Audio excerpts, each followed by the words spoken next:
অনেক অনেক স্বাগত জানাচ্ছি। আজকে একটা নতুন রেসিপি আপনাদের সঙ্গে শেয়ার করব, সুজির কেক।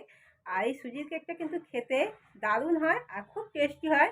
তো আজকে আমি ময়দা ছাড়া, ডিম ছাড়া একদম নিরামিষ সুজির কেক বানাবো। আর এই সুজির কেকটা আমি কিভাবে বানাচ্ছি সেটা দেখার জন্য কিন্তু ভিডিওটা প্রথম থেকে শেষ অবধি অবশ্যই দেখবেন আর আমার সাথে থাকবেন। আমাকে যদি এখনো পর্যন্ত সাবস্ক্রাইব না করে থাকেন, সাবস্ক্রাইব করবেন, লাইক করবেন, অনেক অনেক শেয়ার করবেন বন্ধুরা। চলুন যাওয়া যাক।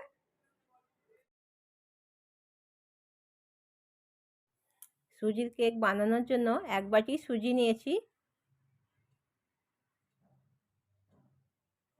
1 বাটি কম চিনি নিয়েছি, 1 কাপ দুধ নিয়েছি, কাজু কিশমিশ নিয়েছি, আর ছোটো বাটির হাফ বাটিরও কম রিফাইন্ড তেল নিয়েছি, আর টক দই নিয়েছি।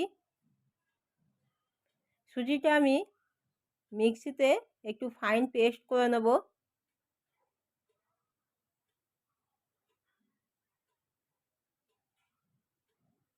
দেখুন, এইভাবে একটু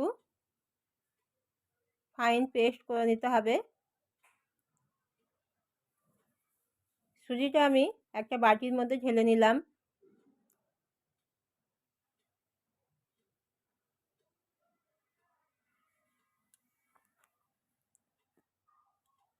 এবারে দুধটা অল্প অল্প করে দিয়ে আমি সুজিটা ভালো করে মেখে নেব।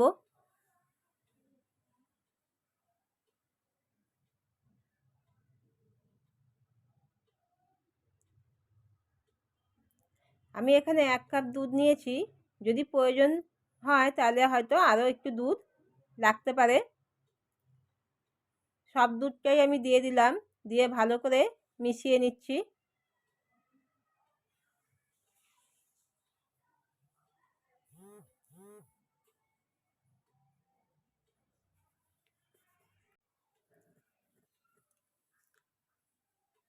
ওই কাপের আরও হাফ কাপ দুধ আমার লেগেছে।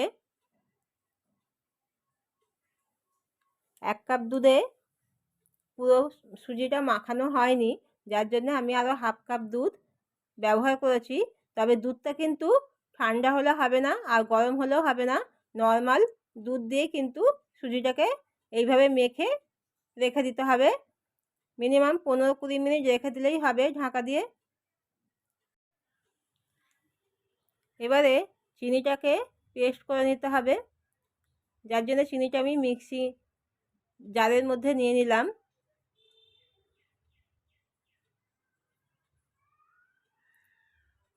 দেখুন, চিনিটা আমি একদম ফাইন পেস্ট করে নিয়েছি। চিনিটা একটা বাটির মধ্যে ঢেলে নিয়েছি। এবার যেই বাটিতে আমি কেকটা বানাবো সেই বাটিটা আমি আগে রেডি করে নিচ্ছি। বাটির মধ্যে একটু রিফাইন্ড অয়েল দিয়ে ভালো করে মাখিয়ে নিতে হবে।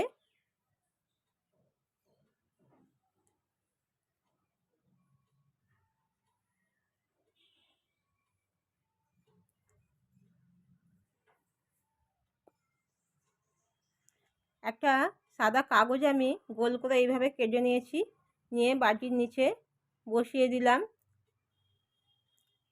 আপনারা চাইলে বাটার পেপারও এখানে দিতে পারেন। কাগজের উপর আরেকটু রিফাইন্ড তেল দিয়ে ভালো করে এইভাবে আমি চারিদিকে বুলিয়ে নিচ্ছি। দেখুন, কেক বানানোর জন্য বাটিটা একদম রেডি করে নিয়েছি। যেই কড়াতে আমি কেকটা বানাবো সেই কড়াটা রেডি করে নিচ্ছি। দেখুন, কড়ার নিচে বেশ কিছুটা নুন দিয়ে দিলাম। আর এই নুনটা এর আগে আমি অনেকবার কেক বানানোর জন্য ব্যবহার করেছি বন্ধুরা।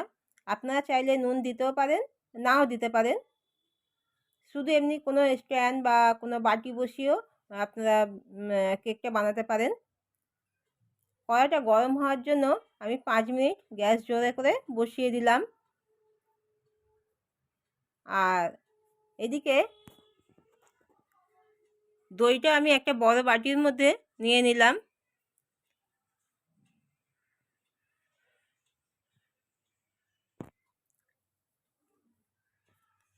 দইটাকে খুব ভালো করে ফেটিয়ে নিতে হবে, যাতে দইয়ের মধ্যে কোনো রকম ঝালা ভাব না থাকে, খুব সুন্দর স্মুথ হয়ে যায়।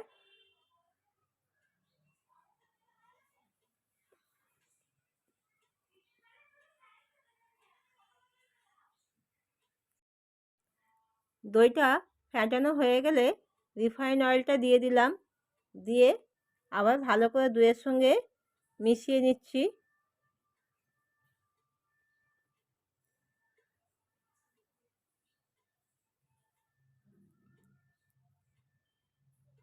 এবারে অল্প অল্প করে চিনি দেবো আর এইভাবেই মিশাতে থাকবো।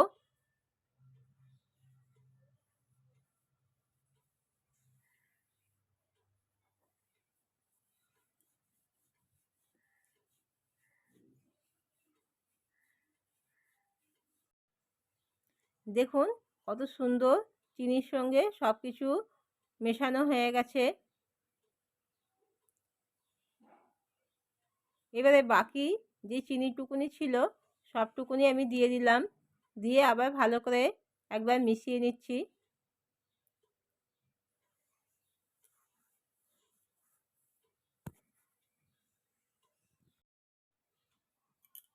সুজিটা দেখুন কত সুন্দর ফুলে গেছে আর সব দুধটুকু টেনে নিয়েছে। কত সুন্দর লাগছে দেখতে। সুজিটা এবারে এই মিশ্রণটার মধ্যে দিয়ে দিলাম।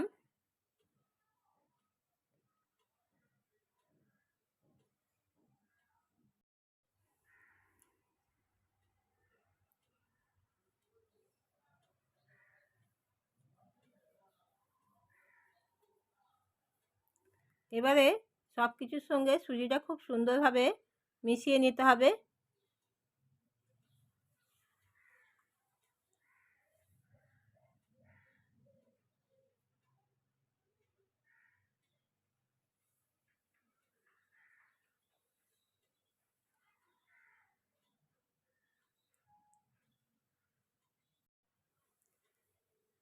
এক চিমটি নুন দিয়ে দিলাম। নুনটা দিলে মিষ্টির মধ্যে একটু নুন দিলে কিন্তু ভালোই লাগে খেতে আর মিষ্টিটাকেও ব্যালেন্স করে। বেকিং পাউডার 1 চামচ দিয়ে দেব। দেখুন 4 চামচে 1 চামচ দিলাম। আর এটা হচ্ছে বেকিং সোডা। বেকিং সোডাটা 1/2 চামচেরও একটু কম দেব।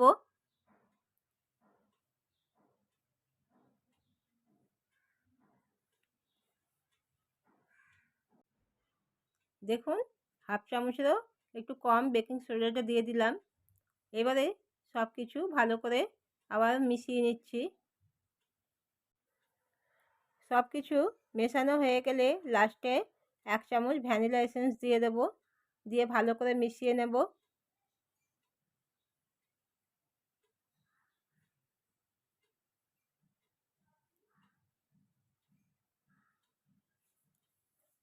কেকের ব্যাটারটা যখন মেশাবেন বন্ধুরা, একদিকে ঘুরিয়ে এইভাবে মেশাবেন।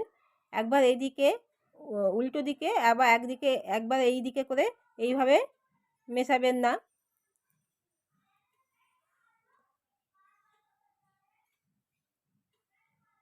দেখুন ব্যাটারটা কিন্তু রেডি হয়ে গেছে। আর ব্যাটারটা দেখুন এরকম রাখলেই হবে। এবারে আমি যেই বাটিতে কেকটা বসাবো সেই বাটির মধ্যে ঢেলে নিচ্ছি। ব্যাটারটা ঢেলে নিয়েছি বাটির মধ্যে। দেখুন এইভাবে একটু ঠুকে নিচ্ছি যাতে ভিতরে কোনো হাওয়া থাকলে সেটা বেরিয়ে যাবে। এবারে একটু কাজু কিশমিশ দিয়ে একটু সাজিয়ে দিচ্ছি। কেকের ব্যাটারটা যখন কোনো এরকম বাটি বা কেক টিনের মধ্যে দেবেন তখন কিন্তু কিছুটা খালি রেখে দেবেন, কারণ গরম হয়ে আসবে যখন, মানে কেকটা যখন রেডি হয়ে আসবে তখন কেকটা কিন্তু ফুলে উপর দিকে উঠে আসবে। আর যদি মুখোমুখি দেন তাহলে কিন্তু কেকটা মানে উপছে বাইরের দিকে পড়ে যেতে পারে। কড়াইটা গরম হয়ে গেছে, এবার একটা স্ট্যান্ড বসিয়ে দেবো। আর এই সময় কিন্তু গ্যাসটা একদম কম করে তবেই কেকটা বানাতে হবে। তবে এই কাজটা কিন্তু খুব সাবধানে করতে হবে যাতে হাতে ছ্যাঁকা না লাগে। এই সময় কড়াইটা কিন্তু খুব গরম থাকবে। দেখুন আমি খুব সাবধানে কিন্তু বাটিটা বসিয়ে দিলাম সমান করে। এবারে ওপর থেকে একটা গামলা বাটি ঢাকা দিয়ে দেব। কেকটা 25 মিনিট পর একবার আমি খুলে দেখেছি যে কতটা হয়েছিল। তো তখন কিন্তু কাজু কিশমিশগুলো একদম নিচের দিকে নেমে গেছিলো আর কেকটা ফুলে ওপর দিকে উঠে এসেছিলো। তো তখন আমি কাজু কিশমিশ দিয়ে আবার সাজিয়ে দিয়েছিলাম। সেই সময় ভিডিওটা স্লিপ করে গেছে, তো যার জন্য আমি দেখাতে পারলাম না। কিন্তু দেখুন তারপরেও 15 মিনিট সময় লেগেছে কেকটা পুরোপুরি রেডি হতে। আর এখন একটা কাঠি দিয়ে আমি দেখে নিচ্ছি।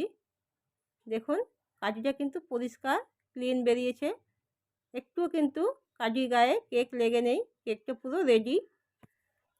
কেকটা নামানোর কিছুক্ষণ পর ঠান্ডা হয়ে গেলে কাগজগুলো এইভাবে আমি ছাড়িয়ে নিচ্ছি।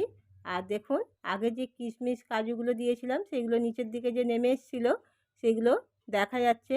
কিশমিশগুলো দেখুন পরিষ্কার দেখা যাচ্ছে। আর কেকটা কতটা সুন্দর হয়েছে দেখুন, একটা গোল বাটির মতন। আর কতটা নরম আর সফট হয়েছে দেখলেই বুঝতে পারবেন। এবারে কেকটা একটু কেটে দেখাচ্ছি, দেখুন কতটা সফট হয়েছে।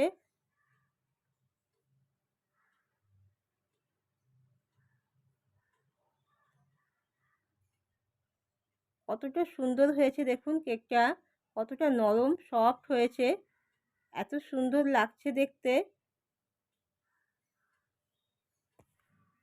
ডিম ছাড়া ময়দা ছাড়া এত সুন্দর স্পঞ্জি কেক, এত টেস্টি। আপনারা বাড়িতে বানিয়ে একবার খেয়ে দেখবেন বন্ধুরা। আশা করছি আপনাদের খুব ভালো